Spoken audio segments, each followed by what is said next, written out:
Middle east में 34 दिनों से जोरदार जंग चल रही है और अब सुपर पावर अमेरिका की रणनीति सवालों के घेरे में आ गई है, क्योंकि दुनिया भर को उम्मीद थी कि ट्रंप की स्पीच पे युद्ध रोकने का कोई रास्ता निकलेगा। लेकिन ट्रंप के पैगाम में ना तो युद्ध विराम पर कोई ऐलान हुआ और ना ही जंग को रोकने का कोई ठोस प्लान सामने आया। बस 2-3 हफ्ते में बड़े हमले की नई डेडलाइन आ गई है, जिसका असर दुनिया भर के शेयर मार्केट और कच्चे तेल के दामों में देखने को मिला। तो वहीं ईरान की सेना इजरायल से लेकर खाड़ी देशों तक में तबाही मचा रही है। इसके बाद ये सवाल उठ रहे हैं कि ट्रंप ने 3 हफ्ते की नई डेडलाइन तय क्यों की है और 3 हफ्ते में किस बड़े हमले की तैयारी कर रहे हैं। ट्रंप का 20 मिनट का भाषण, 34वें दिन युद्ध और भीषण।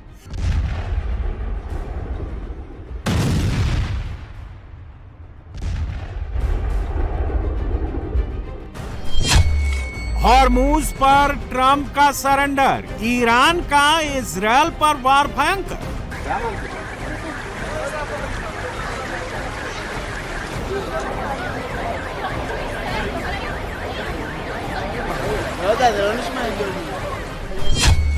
ट्रंप का नो युद्ध विराम का पैगाम, शेयर बाजार हुआ धड़ा।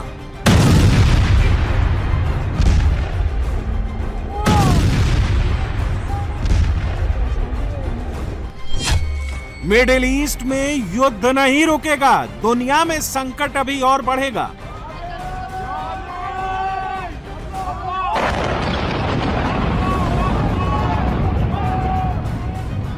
मिडिल ईस्ट में 34 दिनों से जमकर गोला बारूद बरस रहा है, मिसाइलों की बौछार हो रही है, फाइटर जेट्स और घातक ड्रोन से अटैक हो रहा है।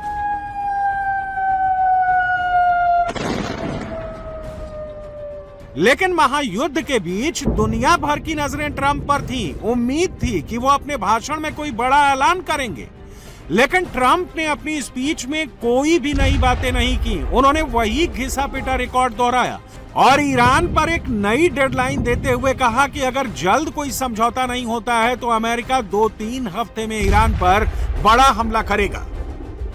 ट्रंप के दावे और हकीकत में बड़ा अंतर नजर आ रहा है, क्योंकि ट्रंप कह रहे हैं कि ऑपरेशन एपिक फ्यूरी कामयाब रहा, लेकिन ईरान के खिलाफ अभी तक बड़ी कामयाबी नहीं मिली है। ट्रंप दावा कर रहे हैं कि ईरान की सेना उनके कंट्रोल में है, लेकिन ईरान खाड़ी देशों पर नॉन स्टॉप हमले कर रहा है। ट्रंप कह रहे हैं कि उन्होंने ईरान में रिजीम बदल दिया है, लेकिन ईरान पर अब भी खामेनेई परिवार का राज कायम नजर आ रहा है।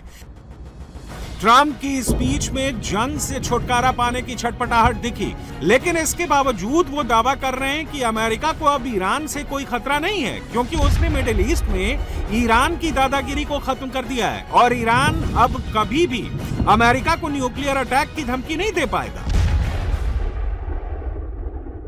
We totally obliterated those nuclear sites. The regime then sought to rebuild their nuclear program at a totally different location, making clear they had no intention of abandoning their pursuit of nuclear weapons. They were also rapidly building a vast stockpile of conventional ballistic missiles and would soon have had missiles that could reach the American homeland, Europe, and virtually any other place on Earth. Iran's strategy was so obvious. They wanted to produce as many missiles as possible, and they did, with the longest range possible, and they had some weapons that nobody believed they had. We just learned that out. Operation epic fury और midnight hammer, ये वही पुराने दावे हैं जो Trump हफ्तों से दोहरा रहे हैं, लेकिन अब तक ना तो वो ईरान को युद्ध विराम के लिए मना पाए हैं और ना ही जंग में जीत हासिल कर पाए हैं। ट्रंप की बातों में रणनीति की जगह सिर्फ राजनीति दिख रही है, लेकिन ईरान पर ट्रंप के किसी भी दावे का कोई असर नहीं पड़ा, क्योंकि ईरान इजरायल से लेकर खाड़ी देशों तक जमकर बारूद बरसा रहा है। ट्रंप की स्पीच के बाद ईरान ने बहरीन पर भयानक हमला किया। बहरीन में अमेरिकी ठिकानों पर ईरान ने ताबड़तोड़ मिसाइलें दागी और अमेरिकी नौसेना के मुख्यालय को निशाना बनाया।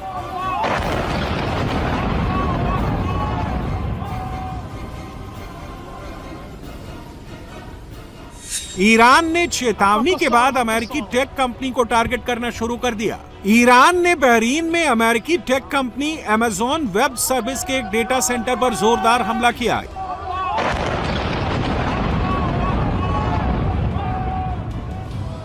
मिसाइल हमले के बाद जोरदार धमाका हुआ है। ईरान बहरीन में एक के बाद एक अमेरिकी ठिकानों को तबाह कर रहा है।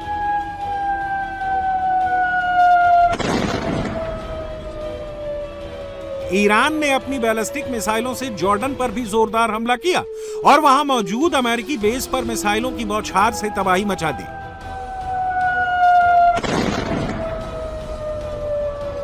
ईरान ने इराक में भी अमेरिकी दूतावास को टारगेट करके जोरदार हमला किया। इस हमले में बगदाद में अमेरिकी दूतावास को भारी नुकसान पहुंचा।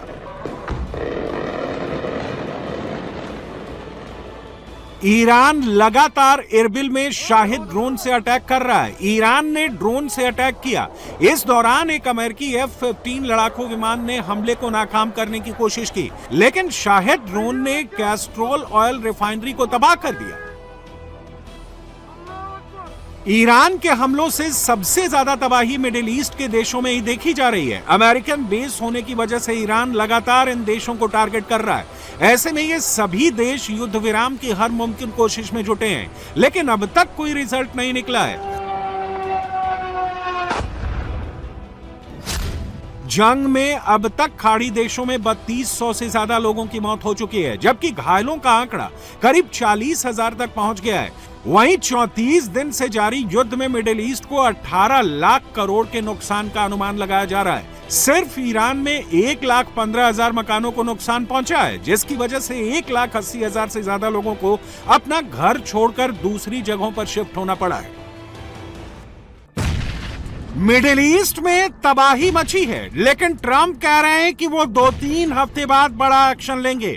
अब ऐसे में सवाल उठता है कि अगले 3 हफ्ते में क्या होने वाला है। ईरान में अगले 2 से 3 हफ्ते में एयर स्ट्राइक तेज हो सकती है। इसके साथ ही साइबर अटैक और इकोनॉमिक ब्लॉकेट भी देखने को मिल सकते हैं। इस बात की भी उम्मीद जताई जा रही है कि ईरान में लिमिटेड ग्राउंड ऑपरेशन भी शुरू हो सकता है, लेकिन इससे युद्ध और फैल सकता है। तेल सप्लाई पर खतरा बढ़ने के साथ ही ग्लोबल टेंशन भी चरम पर पहुंच सकती है। अब सवाल ये भी उठ रहे हैं कि आखिर ट्रंप के पास क्या विकल्प बचे हैं। तो ट्रंप के पास पहला रास्ता एक्सक्लेनेशन यानी बड़ा हमले करने का है। दूसरा रास्ता नेगोशिएशन यानी बैकडोर बातचीत का है, जो वो लंबे समय से करने का दावा कर रहे हैं। तीसरा और अंतिम रास्ता वॉर से एग्जिट का है, जिसमें वो अपनी सेना के साथ मिडिल ईस्ट छोड़कर निकल जाए।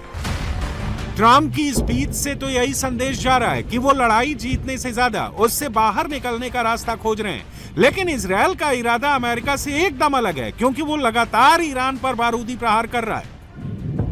वहीं इजरायल ने दावा किया कि उसने पिछले 48 घंटों में ईरान पर 400 से ज्यादा हमले किए। ये हमले ईरानी डिफेंस सिस्टम, हथियार बनाने वाली फैक्ट्रियों और ईरान के सबसे बड़े स्टील प्लांट को टारगेट करके किए गए।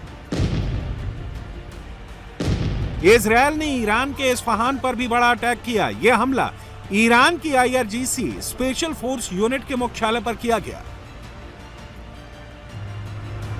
हमला इतना भीषण था कि IRGC की पूरी इमारत आग का गोला बन गई। महज कुछ सेकंड में पूरी की पूरी इमारत तबाह हो गई। हमले के बाद पूरा इलाका अंगारों और धुएं का गुबार बन गया।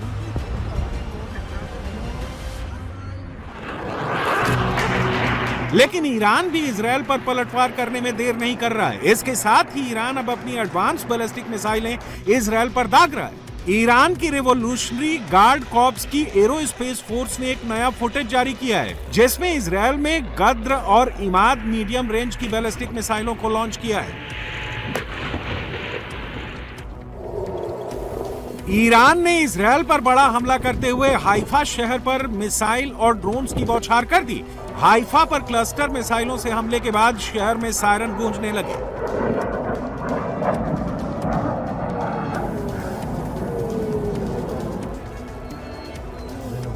ईरान ने तेल अवीव को निशाना बनाकर एक साथ कई मिसाइलें दागी, जो तेल अवीव के बेनी बराक इलाके में गिरी।